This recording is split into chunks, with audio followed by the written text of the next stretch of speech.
Qu'arrive-t-il aux âmes qui ont fait du mal? Eh bien, voici le témoignage d'un patient qui a, durant de nombreuses années, soigné les hommes. Il était lui-même chiropracteur et homéopathe et il nous raconte comment ça se passe de l'autre côté en tant que médecin du ciel. Alors, il explique de l'autre côté qu'il a suivi une formation pour devenir régénérateur de l'énergie déplacée. Donc, ces âmes qui ont fait du mal sont mises à part de leur groupe d'âmes dans une zone qui s'appelle zone de retenue. Et c'est une décision qui est prise par leur guide, mais aussi parce que ces âmes, en fait, demandent de l'aide.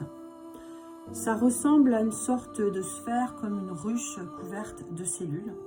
Dans le monde spirituel, de l'autre côté, on appelle cet endroit sombre la cité des ombres.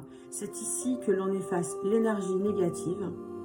Alors pour les autres âmes ordinaires qui n'ont pas fait de mal, eh bien on ne peut pas y entrer. Ces âmes associées à l'horreur qui ont fait du mal, y subissent des changements, car c'est un lieu de guérison, mais qui ressemble à une mer sombre. Alors, sachez que ces âmes ne sont pas disculpées et elles doivent réparer les injustices commises qu'elles ont fait subir à d'autres personnes et elles doivent se redonner comme une sorte d'énergie positive, mais elles sont aidées.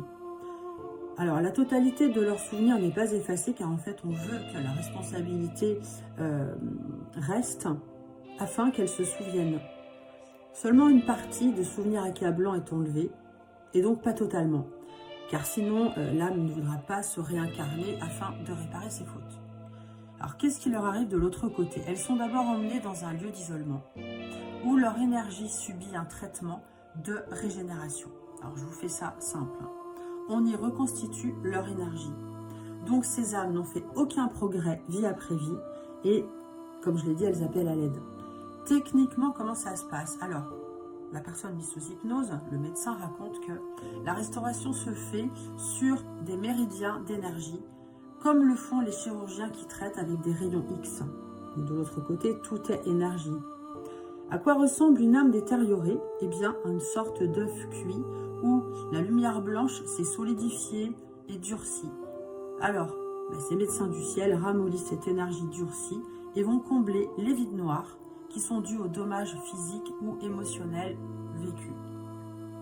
Ils vont utiliser des sortes de faisceaux de charge intense pour que l'âme s'approche de sa forme originale.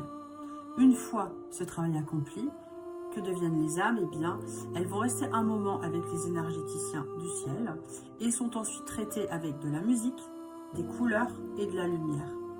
Ensuite, elles seront libérées pour une prochaine incarnation choisie avec les guides.